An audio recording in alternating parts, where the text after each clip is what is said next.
C'est à Vitrolles que nous retrouverons Michael Varlet, plus communément appelé Caillou, scénographe numérique, photographe et danseur. Passionné par l'image, le son et le mapping, il réunit tous ses intérêts dans son activité. Nous l'avons suivi dans ses différents projets pour vous faire découvrir son univers.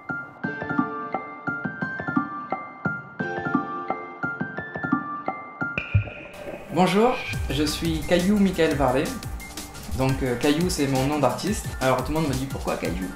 En fait, c'est ma grand-mère qui s'amusait à m'appeler Mi-Caillou et ça finit par être Caillou. Et finalement, je trouve que ça me va bien dans le sens où je pense pas être quelqu'un de méchant et puis Caillou, c'est assez sympa, c'est facile à retenir. C'est un bon objet de communication finalement. Alors, je suis artiste du mouvement. Alors, qu'est-ce que ça veut dire artiste du mouvement? J'ai commencé mon travail artistique par la danse. J'ai été danseur hip-hop, donc spécialisé break, tout le travail qui est au sol.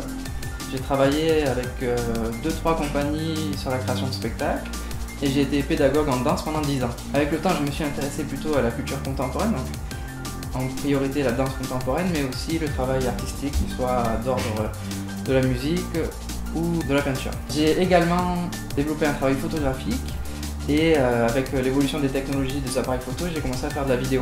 Du coup, j'ai fait un mélange de tout ça. Donc j'ai travaillé avec des danseurs sur la vidéo, sur la photo. On s'est dit pourquoi pas faire des projections sur la scène. Donc on a commencé à faire des projections avec des vidéoprojecteurs sur scène avec des danseurs. On s'est dit pourquoi on n'essayerait pas de faire que ça soit interactif. Donc on a commencé à travailler avec des capteurs, avec des caméras, des Kinect aujourd'hui, mais il y a aussi des caméras infrarouges. Tout ça pour continuer encore à travailler sur le travail de lumière.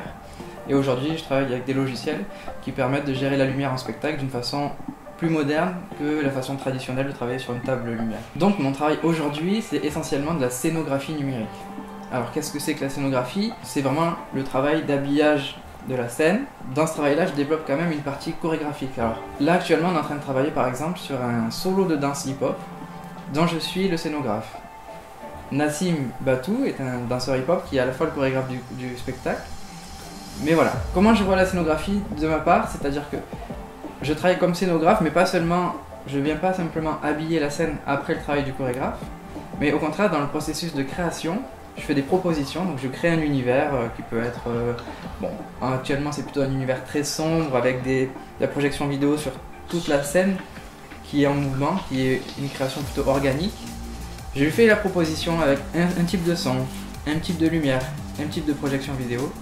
Et le chorégraphe, le danseur, en même temps, improvise là-dedans et on travaille en fait ensemble à la création du spectacle. Donc voilà, je ne vois pas la scénographie numérique comme un objet qui vient juste embellir les choses, mais qui participe au processus de création. Par exemple, à la Fête des Lumières à Lyon, les images sont très belles sur le bâtiment, mais en tant qu'artiste, je trouve que ça manque de fond. Et notre travail, il est là actuel, c'est qu'on essaie de faire des projections mapping qui soient à la fois belles, visuelles, et profiter que les personnes devant le bâtiment et les yeux écarquillés pour faire passer un message humain, du savoir-vivre ensemble, valoriser l'environnement, c'est des questions actuelles très importantes pour nous. C'est de la scénographie numérique au service de l'humain. C'est des nouvelles technologies au service de l'environnement. C'est des valeurs valorisées par de la technologie belle, innovante.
m'appelle Axel Queval, j'ai actuellement 23 ans. Ça fait bientôt 1 an que je travaille avec Caillou dans ses projets de mapping. Je suis auto-entrepreneur dans la vidéo, la photo et les installations numériques. À côté de ça, je suis aussi professeur de danse dans une école. Donc je connais Caillou depuis que j'ai à peu près 12 ans. Donc à la base, c'était mon professeur de breakdance. Au fur et à mesure que j'ai grandi, je me suis intéressé de plus en plus à la photo, tout d'abord en passant devant l'objectif par rapport à Caillou. Et ensuite, j'ai décidé de passer derrière l'objectif, donc Caillou m'a habilité à la photo et à la vidéo.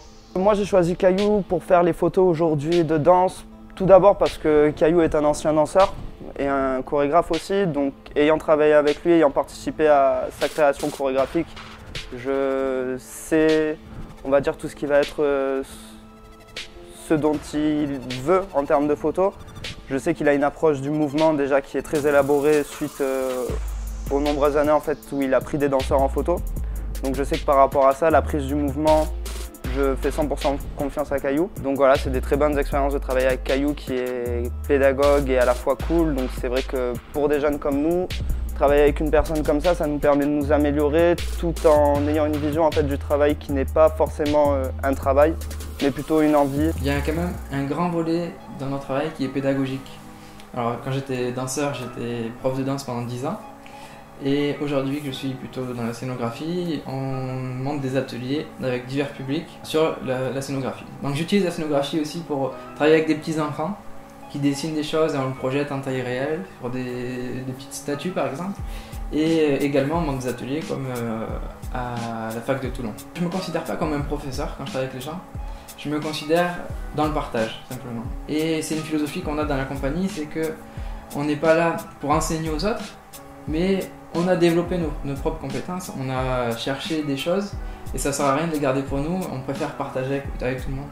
Et voilà, quand j'arrive à la fac, je me dis pas je vais leur donner un cours de ça ou tout ça, je me dis qu'est-ce qu'on peut faire ensemble, qu'est-ce que je vais apprendre d'eux et qu'est-ce qu'eux peuvent apprendre de moi et qu'est-ce qu'ensemble on peut faire de beau. Donc là par exemple on va faire une projection fin mars avec la fac justement sur la fac même en projection vidéo. C'est vrai que c'est des technologies qui sont parfois complexes, alors qu'ils paraissent complexes, les logiciels paraissent un peu compliqués, mais je pars du principe que les choses sont simples. Et dans la pédagogie, j'ai tendance à dire que c'est simple. Il y a une chose qui est importante en pédagogie, d'après moi, ce n'est pas la peine de tout expliquer aux personnes. Si on leur donne simplement envie d'aller à un point lointain, c'est gagné. C'est-à-dire qu'en tant que pédagogue, je me dis, si les gens ont envie de faire quelque chose, eh bien, le chemin il sera facile à faire pour eux. Et on trouve toujours les moyens. Quand on a envie d'aller quelque part, on trouve les moyens. Et même quand on a des contraintes, des difficultés pour réaliser quelque chose, eh bien justement ces contraintes sont vraiment force de créativité. On n'a que ça comme matériel, et bien qu'est-ce qu'on va faire avec ça? Et c'est là où on commence à développer des choses, à réfléchir, à trouver des moyens. Et c'est là où le processus de création artistique commence à se développer pour moi. C'est trop facile d'avoir... si on avait toutes les compétences pour tout faire, peut-être qu'on ne réussirait pas à faire ce qu'on fait finalement. Ouais, c'est Paul Laurent, deuxième année DUT métier multimédia et l'internet à l'université de Toulon. Et du coup j'ai rejoint le projet vidéo mapping pour apprendre, tout simplement. Mon objectif c'est de devenir vidéaste, mais je pense que c'est intéressant de ne pas maîtriser seulement la prise de vue et le montage classique, mais aussi d'autres techniques, donc comme le vidéo mapping. Alors c'est un domaine dans lequel je me verrai travailler plus tard parce que je me rends compte qu'il y a énormément de vidéastes, on va dire, classiques. Donc ils font de la prise de vue, tout ça, autant que ce soit d'un look plutôt cinématographique ou quoi. Mais le mapping c'est quelque chose, comme je disais plutôt, qui se développe énormément et dans lequel je pense que c'est un atout aujourd'hui d'avoir des compétences dans ce domaine. J'ai monté une compagnie d'art numérique qui s'appelle We Need It. Alors en anglais ça veut dire on en a besoin. On a besoin de la culture, on a besoin d'être ensemble, on a besoin de l'art en général. La philosophie de We Need It, c'est on a des technologies, on fait des projections mapping, on fait des interventions sur des soirées électro en projection vidéo, on fait de la scénographie sur scène, on sait faire de la photo, on sait faire de la vidéo. On a cette technologie-là et à quoi ça sert? Eh bien nous on dit que ça sert à valoriser l'humain, ça sert à valoriser l'histoire. On travaille sur des lieux artistiques, on a fait pas mal de projections vidéo, par exemple pour les 150 ans de la ville de Port-de-Bouc, pour les 100 ans de la création de lignes de chemin de fer, projection sur une grande gare avec des danseurs, du théâtre. En plus de la scénographie numérique, on a commencé à faire des projections sur les bâtiments. Et donc on est parti sur le travail de mapping en grande taille sur Des bâtiments, le plus grand faisait 14 étages de haut, donc c'était quand même des grandes tailles. L'idée c'est de continuer à développer des projets aussi sur l'environnement.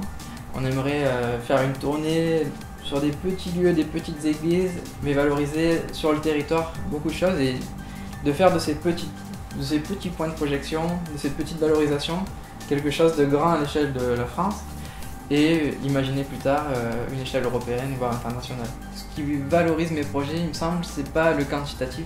Ce qui m'importe, c'est pas le nombre de personnes qu'on touche, mais c'est de quelle manière on touche chaque personne. Ce qui nous importe vraiment, on est fiers de notre travail quand les gens ont reçu quelque chose et nous disent merci.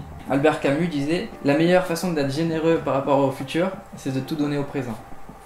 Et je le prends comme une contrainte, mais c'est une réalité.